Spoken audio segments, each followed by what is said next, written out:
Shalom, bonjour, ça y est, alors on est lundi et je suis en congé, donc les vidéos elles sont plus tardives. Alors, je suis dans la lecture de la lettre aux Hébreux juifs messianiques, au chapitre 11. Je reprends un peu, hier j'ai lu un peu plus, donc du verset 32, je reprends, jusqu'au chapitre 12, verset 13. Et le thème, c'est rejetons tout fardeau et le péché qui nous enveloppe si facilement et courons avec persévérance l'épreuve qui nous est proposée. Donc du 11-32 au 12-13. 11-32. 32, du coup, la page derrière. Que dirais-je encore? Le temps me manque pour parler de Gidon, Barak, Shimshon, Iftash, David, Shemuel, Samuel et des prophètes, eux qui par le moyen de la foi conquirent des royaumes, pratiquèrent la justice, obtinrent les promesses, fermèrent la gueule des lions, éteignirent la puissance du feu, échappèrent aux tranchants de l'épée, devinrent forts de faibles qu'ils étaient, furent redoutables dans la bataille et refoulèrent les armées étrangères. Des femmes recouvrèrent leur mort par le moyen de la résurrection. D'autres personnes furent mises au supplice et battues à mort, refusant d'être délivrées afin d'obtenir une meilleure résurrection. D'autres encore subirent l'épreuve des moqueries et du fouet, puis ils furent enchaînés et emprisonnés. Certains furent lapidés, attention, sciés en deux ou tués par l'épée. Sciés en deux. Je crois que dans d'autres traductions, c'est écartelé, à moins que ce soit un autre passage, mais j'ai ce mot en tête, écartelé. Ah, c'est pas pareil que sciés. Bouh! Tués par l'épée. Ils allèrent çà et là, vêtus de peau de mouton ou de chèvre, dénués de tout, persécutés, maltraités, errant dans les déserts et les montagnes, vivant dans des grottes et dans les antres de la terre. Le monde n'était pas digne de ces gens-là. Tous ceux-là ont été approuvés grâce à la foi qu'ils ont exercée. Néanmoins, ils n'ont pas reçu ce qui avait été promis, car Dieu prévoyait quelque chose de meilleur, dont nous sommes participants, afin qu'ils ne parviennent pas au but sans nous. Chapitre 12. Nous donc aussi, puisque nous sommes entourés d'une si grande nuée de témoins, rejetons tout ce qui fait obstacle, à savoir le péché qui entrave notre marche si facilement, et continuons à courir avec constance la course qui est devant nous.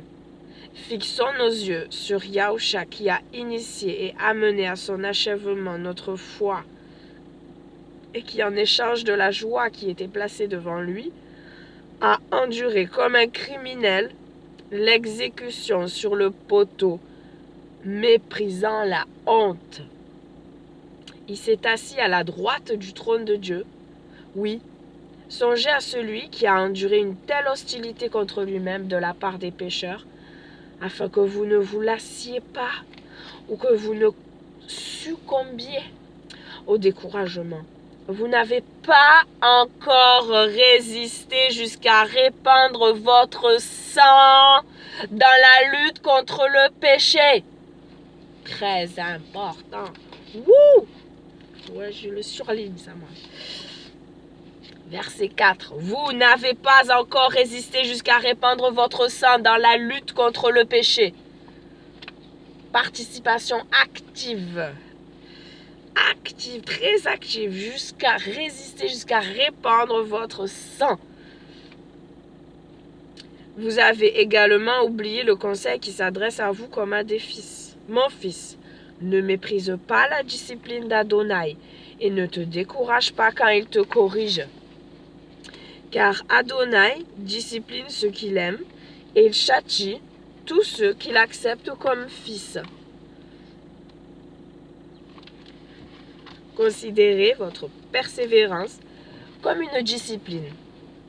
Dieu agit envers vous comme envers des fils, car quel est le fils que son père ne discipline pas? Tout fils légitime a part à la discipline, mais si vous n'y participez pas, vous n'êtes pas un fils, mais un mamzer. Un mamzer, enfant illégitime, bâtard. De plus, nous avons eu des pères terrestres qui nous ont disciplinés et nous les avons respectés. Combien plus encore ne devrions-nous pas être soumis à la discipline de notre Père spirituel et vivre? En effet, ils nous ont disciplinés pendant peu de temps et du mieux qu'ils le pouvaient, mais lui, il nous discipline pour un profit véritable, afin de nous rendre capables de participer à sa sainteté. Certes, toute discipline, au moment où elle est exercée, peut sembler plus douloureuse qu'agréable, mais pour ceux qui ont été ainsi exercés, elle produit plus tard un fruit paisible qui est la justice. C'est pourquoi fortifiez vos bras affaiblis et raffermissez vos genoux chancelants, et faites des sentiers droits pour vos pieds, afin que le membre qui a été blessé ne soit pas démis, mais qu'il soit plutôt guéri. Amen. Fin de la petite portion du jour. La question de méditation, c'est: quel fardeau Dieu me demande-t-il de rejeter dans ma course pour lui? Oh, que je me mouche, pardon. Quel fardeau?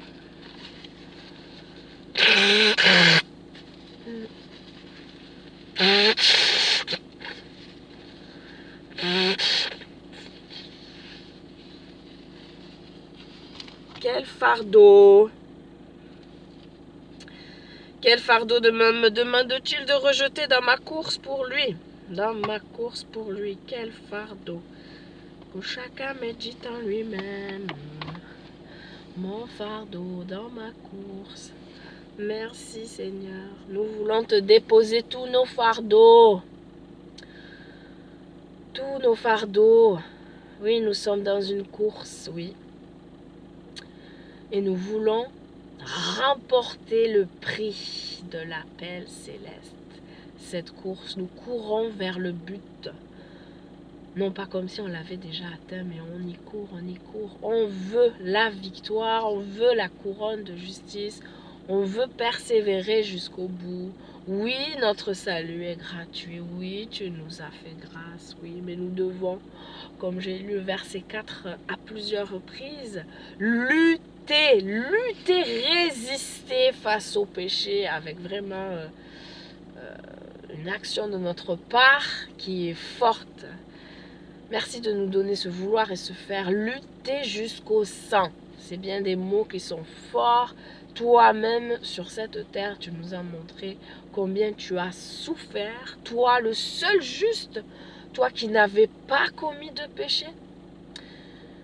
Il y a eu là une lutte pour nous. Toi, tu l'as gagné, des grumeaux de sang qui ont coulé. Pour dire combien tu as souffert dans ton corps pour nous. Et nous ferions quoi, Seigneur? Oui, nous sommes justifiés. Oui, nous sommes rachetés. Oui, nous entrons dans cette bénédiction, dans la vie éternelle, dans cette présence glorieuse de toi dans nos vies. Nous voulons t'accueillir. Oui, nous sommes heureux, contents d'être choisis par toi. Et nous ne voulons pas être passifs. Je ne veux pas être passif. Je veux lutter comme ta parole me le dit. Je veux travailler avec crainte et tremblement. Merci Seigneur de donner le vouloir et le faire à moi-même et à tous tes enfants, comme on l'a lu, tu es un Père aimant. C'est ici que c'est bien marqué et que tu disciplines tes enfants. Quel père ne discipline pas son enfant? Acceptons la correction du Seigneur, même si elle ne fait pas plaisir. Mon merci Seigneur de nous façonner tel toi, le potier tu es. Et nous sommes ce vase d'argile fragile. Et on veut se laisser modeler par toi. Merci pour tout ce que tu as fait déjà dans nos vies jusqu'à aujourd'hui. Merci encore pour cette journée de vie. C'est toi ce matin qui a permis que nous soyons réveillés. Que l'on respire. Merci pour ce cœur qui bat. Merci pour la vie en moi. Alléluia, Seigneur. Merci, merci. Merci. Merci pour tous tes bienfaits, tes bontés que tu renouvelles chaque matin. Merci de nous parler par ta parole, esprit et vie, vivante, comme une épée tranchante qui sépare corps à jointure. Oh Seigneur, que nous ne soyons pas oublieux. La parole fait que nous nous voyons comme dans un miroir. Qu'on ne soit pas oublieux, qu'on n'oublie pas aussitôt comment on s'est vu, comment on est, mais qu'on s'examine, qu'on se juge nous-mêmes et qu'on se hâte de pratiquer ta justice. Personne ne peut nous juger, toi tu nous juges Seigneur. Merci pour ta parole, ton discernement, ta sagesse, tous les dons qui descendent d'en haut du Père des lumières que tu es. Alléluia, toi la lumière du monde. Merci Seigneur pour ta fidélité, ta patience qui nous sauve. Merci, merci pour ton grand amour manifesté à la croix. Merci, merci, merci. Continue ton œuvre en chacun de nous. Rends-la parfaite pour ce jour glorieux où tu reviendras. Qu'on soit toujours en joie pour ton avènement. Merci Seigneur. Tu es là pour moi. Tu es là pour nous. Tu es là toujours. Ton bras est tendu, je veux le prendre. Merci Seigneur, tu me relèves. Merci Seigneur, tu me délivres. Merci Seigneur, tu me guéris. Merci Seigneur, tu me purifies, tu me sanctifies. Ta parole est bonne. Alléluia. Béni soit ton nom Seigneur. Pourquoi il ferme les barrières? Bonne journée. Shalom. Bisous. Le Seigneur vous garde. Bisous à Andine qui est chez elle ce matin, se réveille chez elle. Elle n'est plus dans le sud avec nous. Il fait pas beau, il fait tout gris ici. Tout gris. Ciao, ciao.